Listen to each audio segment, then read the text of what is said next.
네, 안녕하십니까. 마이크 나오나요? 나오나요? 네. 마이크로소프트의 김명신이라고 합니다. 반갑습니다. 지난번에 혹시 오셨던 분, 2주 전에. 많이 오셨군요. 예. 지난번 때 토요일 날 한 20분 정도 오셔가지고 여러 가지 형태의 얘기들 제가 피드백을 들었습니다. 토요일 날 하는 거에 대해서 불만도 물론 있으실 수 있고요. 한데 지난번에 말씀을 드린 것처럼 열정을 가진 개발자분을 모시고 싶어서 요일을 굳이 토요일로 택했습니다. 그래서 앞으로 계속 좀 관심을 부탁드리겠습니다. 오늘 이제 비주얼 스튜디오 두 번째 날이고요. 그리고 테크데이즈 미니 토요 세미나도 두 번째입니다. 오늘은 이제 제가 키노트로 단넷 기반 관련된 응용 프로그램 개발과 관련된 지표들을 좀 준비를 했습니다. 제일 먼저 좀 하고 싶은 게요. 정말 단넷을 쓰는 사람이 없는지, 혹은 단넷이 정말 죽은 기술인지, 우리나라에서만 그런 건지, 전 세계적으로 그런 건지 한번 좀 확인하고 넘어가시죠. 저희가 조사할 수 있는 지표입니다. 이게 14억이죠, 그죠? 단넷 프레임워크를 실제로 사용하시는 사용자가 전 세계적으로 14억 명, 14억 개 머신 정도 됩니다. 14억이라는 숫자가 어떻게 보면 좀 작을 수도 있지만 또 어떻게 보면 굉장히 큰 숫자일 수도 있는 것 같죠. 그리고 단넷 기반의 단넷은 64K짜리 인베디드 시스템, 조그만 시스템으로부터 64회의 클라우드 서버까지 전방위적으로 설치가 돼서 운영 중에 있습니다. 예, 비즈니스용 프로그램에서의 단넷 사용자 현황을 좀 알아봤는데요. 우측에서 보시는 것처럼 좌측이죠. 예, 좌측에서 보시는 것처럼 약 57%의 비즈니스용 프로그램이 단넷 기반으로 수행이 되고 있습니다.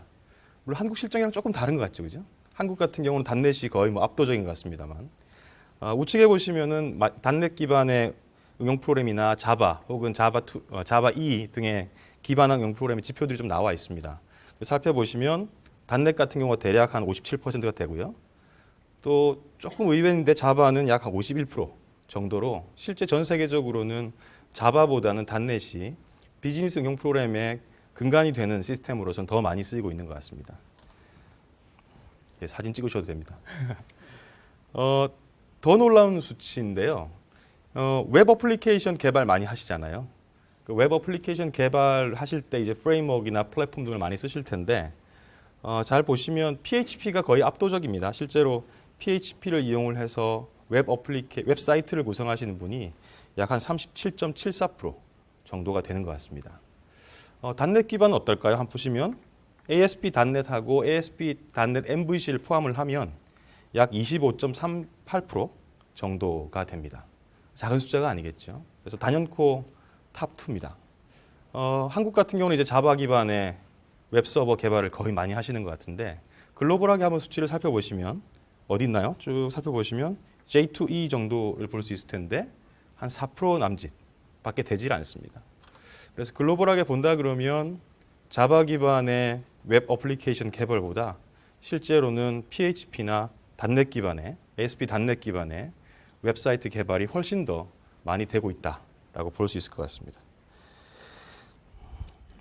단넷 같은 경우에는 아주 예전에는 단넷이 좀 중규모 이하, 소규모나 중규모 정도의 웹사이트나 시스템에서 많이 쓰였다라고들 말씀을 해주셨는데 실제로 트렌드는 많이 변하고 있습니다. 그래서 우측에 보시는 그래프는 보이지 않던 부분들이 점점 늘어나고 있죠. 이 부분이 바로 뭐냐면 미션 크리티컬 어플리케이션들입니다. 그래서 점점 추세적으로 좀 줄어들고 있는 부분들은 스몰 비즈니스 혹은 미디움 비즈니스 쪽이고요. 점점 트렌드상 늘어나는 부분이 엔터프라이즈, 특히 미션 크리티컬 어플리케이션 개발에 단넷이 많이 쓰이고 있음을 알 수가 있습니다. 예. 개발 플랫폼에 대해서 좀 알아볼까요? 단넷도 이제 개발 플랫폼이니까 한번 보시면, 예. 개발 플랫폼은 여러 형태로 사실은 그것들을 카테고리 해줄 수 있겠지만 가장 중요한 부분들이 개발 툴이나 혹은 ALM과 관련된 그런 툴들이겠죠. 그리고 이것들을 이용해서 개발을 하실 때 어떤 타입의 어플리케이션을 개발하느냐. 그러니까 클라이언트 소프트웨어 개발을 하시고 또 클라이언트 소프트웨어와 서버를 연결하기 위한 어플리케이션 서비스가 필요하고 또 그것들을 운영하기 위한 여러 형태의 인프라스트럭처와 디플로이먼트 인바이러먼트가 필요하거든요. 이런 것 전체가 바로 이제 개발 플랫폼을 이루는 요소라고 볼 수가 있을 텐데, 뭐 클라이언트 플랫폼이라 그러면 브라우저 기반의 어플리케이션, 혹은 네이티브 모바일, 혹은 데스크탑 이런 것들이 포함될 테고, 어플리케이션 서비스는 웹사이트의 여러 형태의 어떤 서비스들을 말하는 거겠죠. 메시징, 컬래버레이션 등등을 포함하는 것일 거고요. 인프라스트럭처는 그것들을 잘 연결해주기 위한 고리 역할을 하는 거죠. 예를 들면 뭐 스토리지 있을 수 있고, 또는 웹 서버 그 자체도 하나의 인프라가 될 수 있을 것 같고요. 그 외에 이제 아이덴티티 이런 것들도 하나의 인프라스트럭처 서비스라고 볼 수가 있습니다. 그리고 디플로이먼트 인바이러먼트도 여러분이 가지고 계신 그 온프레미스 형태의 서버뿐만 아니라 최근에는 이제 클라우드 형태 또는 하이브리드 형태의 디플로이먼트 인바이러먼트가 있을 수가 있죠. 그래서 이 네 가지를 조금 비교를 해봤으면 싶어서 제가 자바 오라클 개발 플랫폼을 감히 갖고 왔습니다. 예. 보시지 말라는 뜻입니다. 예, 농담이고요. 이렇습니다. 그래서 좀 보시면 그 자바 오라클 개발 플랫폼 같은 경우는 이제 클라이언트 소프트웨어를 거의 대부분 브라우저 베이스로 갖고 가지요. 그리고 어플리케이션 서비스 레이어의 웹 프레젠테이션이나 혹은 뭐 컬래버레이션 포탈이나 혹은 커스텀 어플리케이션 플랫폼이나 기타 등등의 요소들을 이렇게 가지고 있습니다. 인프라스트럭처 서비스 마찬가지고요. 그리고 디플로이먼트 인바이러먼트는 온프레미스, 오라클 클라우드, 오라클 퍼블릭 클라우드까지 지금 전방위적으로 확대를 하고 있는 상황이지요. 예. 다 찍으셨나요? 다음 거도 볼까요? 이건 자바 IBM입니다. 자바 플랫폼이라는 것이 사실은 크게 분류를 하면 한 두 가지로 분류가 되죠. 하나는 뭔가요? 럭셔리 자바고 나머지 하나는 헝그리 자바죠. 예, 럭셔리 자바에 속하는 것이 이제 오라클이나 IBM이 있는 자바 플랫폼입니다. 그 중에 하나인 이 자바 IBM 개발 플랫폼인데요. 마찬가지로 클라이언트 쪽은 이제 브라우저 기반으로 거의 개발을 하게 되고 어플리케이션 서비스 측면은 많이 뭐 대동소이합니다. 마찬가지로 이제 오픈스택과 같은 자바 IBM 기반의 디플로이먼트 인바이러먼트도 있죠. 자바 OSS는 제가 헝그리 자바, 럭셔리 자바였으니까 약간 헝그리 자바 쪽입니다. 그래서 오픈 소스 기반의 자바 플랫폼인데요. 클라이언트 소프트웨어는 브라우저 이외에 모바일도 많이 고려를 하고 있는 것 같아요. 그래서 자바 M이나 폰갭이나 코도바나 혹은 또 뭐가 있을까요? 뭐 이런 식의 중간 약간의 미드웨어를 이용해서 클라이언트 모바일 어플리케이션을 개발하기도 하고요. 그리고 어플리케이션 서비스 레이어 쪽에 여러 가지 형태의 대응되는 기술들이 있습니다. 마찬가지로 디플로이먼트 인바이러먼트는 이렇게 오픈스택과 관련 퍼블릭 클라우드를 쓰기도 하지요. 예, 이게 지금 경쟁사들의 어떤 개발 플랫폼이었다 그러면 마이크로소프트 또한 유사 형태의 플랫폼들을 갖고 있지요. 예, 여기서 사진을 좀 찍으셔도 됩니다. 나중에 이제 자료 공유될 테니까 혹시 보고자료 쓰실 때 쓰시면 되겠습니다. 그래서 마이크로소프트는 일단 그 내용을 좀 보시면 아시겠지만 앞서의 내용보다는 좀 더 광범위하고 풍부한 형태의 기술 세트를 가지고 있는 걸 아실 수가 있고요. 예, 클라이언트 소프트웨어 같은 경우는 뭐 브라우저 기반의 것들도 당연히 되고 HTML, 자바스크립트 세트도 갖고 있고요. 그 외에 이제 네이티브 모바일 어플리케이션도 개발을 할 수가 있죠. 뿐만 아니라 이제 데스크탑까지 전통적인 데스크탑 어플리케이션까지를 이 클라우드 소프트웨어 형태의 스택에 포함을 시키고 있습니다. 그리고 여러분 뭐 다 아시겠습니다만은 ASP 닿는 웹폼이나 ASP 닿는 MVC나 네, 싱글 페이지 어플리케이션이나 혹은 라이트 스위치, WCF 그리고 저희가 쉐어포인트 이런 것들도 하나의 어플리케이션 서비스 내에 포함이 되어 있죠. 뿐만 아니라 디플로이먼트 인바이러먼트도 마이크로소프트 같은 경우는 온프레미스부터 하이브리드 클라우드, 프라이빗 클라우드 그리고 퍼블릭 클라우드 이르기까지 전체를 마이크로소프트가 다 하고 있죠. 그래서 기존에 앞서 살펴봤던 경쟁사의 자바 플랫폼보다는 좀 더 풍부하고 다양한 기능 세트를 제공하는 것을 알 수가 있습니다. 예, 조금 비교를 했고요. 그 개발 환경의 추세랄까요, 변화랄까요, 이런 것들에 대해서 한번 좀 살펴보고 싶었습니다. 그래서 응용 프로그램 개발 패턴의 변화를 한번 좀 봤으면 좋겠는데요. 그 저희가 지금까지 혹은 뭐 이전에 개발되던 환경을 살펴보면 대부분 다 이제 서버 클라이언트 형태의 어플리케이션 개발이죠. 그것이 CS 정말 우리 전통적인 CS도 물론 이 환경에 포함되고요. 브라우저 기반도 생각을 해보시면 브라우저라는 클라이언트와 웹서버라는 서버 사이의 커뮤니케이션이잖아요. 그래서 이 클라이언트 서버 형태의 고민들만 하면 되었어요. 사실은. 그런데 최근에 들어서 이제 회사에서 어플리케이션을 개발하신다 그러면 무엇을 고려하시나요? 대부분 모바일 플랫폼 고민하시죠. 그래서 이 클라이언트 서버 형태의 고민뿐만 아니라요. 최근에 응용 프로그램 개발의 패턴들은 여러 형태의 디바이스들을 지원하는 방향으로 바뀌고 있다는 거죠. 예전에는 그냥 PC에서 돌아가는 클라이언트 응용 프로그램 이렇게만 개발을 했다 그러면 최근의 추세는 여러 형태의 플랫폼과 여러 형태의 디바이스에서 수행되는 응용 프로그램 형태로 추세가 바뀌고 있는 거죠. 뿐만 아니라 회사 내에 그냥 하나의 서버 이렇게 두던 시대에서 클라우드 기반의 서비스 형태로 변모하고 있죠. 그렇죠? 그래서 대부분의 응용 프로그램들이 최근에는 이제 클라우드 형태를 고려를 하고 있고요. 이 클라우드 형태의 서비스 형태의 또 개발들을 고려하고 계신 거죠. 그래서 기존의 이제 클라이언트 서버는 여전히 있겠지만 그뿐만 아니라 새로운 형태 패러다임, 즉 디바이스 플러스 서비스 형태의 고민들을 하지 않을 수 없고 이것이 아마 앞으로의 추세가 되지 않을까라고 미루어 짐작할 수가 있습니다. 기존의 이제 어플리케이션 개발 패턴들을 그냥 에스타블리시 어플리케이션 패턴이라고 하나로 좀 묶어보면요. 이것들이 그대로 물론 존재는 하겠으나 그 외에 아까 말씀드렸던 디바이스 플러스 서비스 형태의 아키텍처에 대한 고민이 필요하고 그것들을 크게 나눈다 그러면 대략 뭐 중소규모의 어플리케이션과 미션 크리티컬 형태의 비즈니스 어플리케이션을 좀 양분할 수 있을 것 같고요. 이런 것들이 디바이스와 클라우드 형태의 결합을 통해서 개발되어진다라고 볼 수가 있겠습니다. 뿐만 아니라 이제 사용자 경험들도 상당히 중요한데요. 사용자 경험들이 기존에는 그냥 브라우저 기반에서 적당히 클릭을 해서 썼다 그러면 다양한 형태의 디바이스 제공하는 하드웨어적인 인풋들, 예를 들면 터치랄지 혹은 센서랄지 이런 것들을 이용할 수 있는 형태로 점점 새로운 형태의 경험들을 제공을 하고 있는 것이죠. 예. 뿐만 아니라 고정된 하나의 서버, 온프레미스 형태의 환경에서만 운영되었다 그러면 그것들도 클라우드 형태로 발전 진화하고 있는 상황이죠. 그래서 마이크로소프트는 그 단넷 기반의 비즈니스 어플리케이션들을 한 두 가지 정도의 카테고리로 쪼개서 얘기를 하고 있습니다. 그래서 중소규모의 비즈니스 어플리케이션 하고요. 그리고 미션 크리티컬한 대규모의 그 응용 프로그램으로 나누고 있는데요. 중소규모 비즈니스 앱 같은 경우에도 단넷이 상당히 전통적으로 강세를 보이고 있는 부분이고요.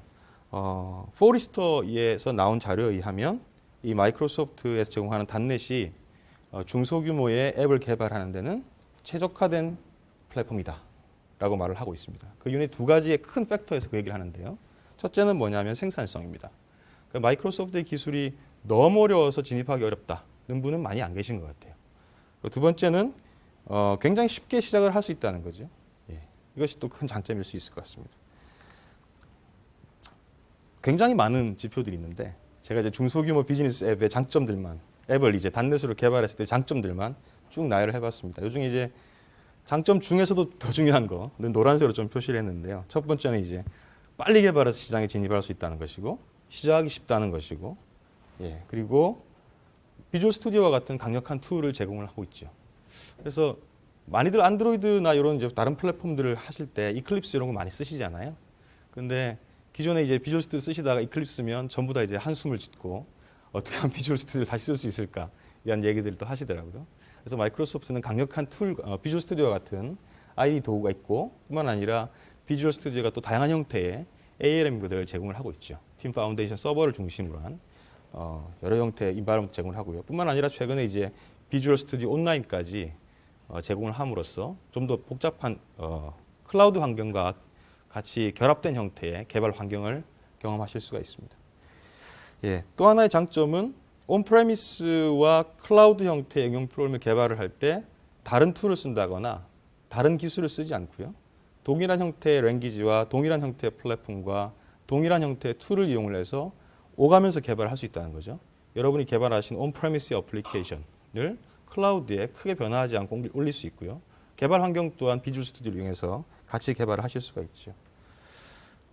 대규모 미션 크리티컬 어플리케이션 개발할 때도 단넷이 상당히 매력적인 플랫폼임에 분명합니다. 그래서 단넷은 이미 미션 크리티컬한 어플리케이션의 검증된 예들을 굉장히 많이 가지고 있죠. 사례들을. 뿐만 아니라 코어 비즈니스 어플리케이션에서도 단넷이 상당히 많은 장점들이 있다라고 알려져 있습니다.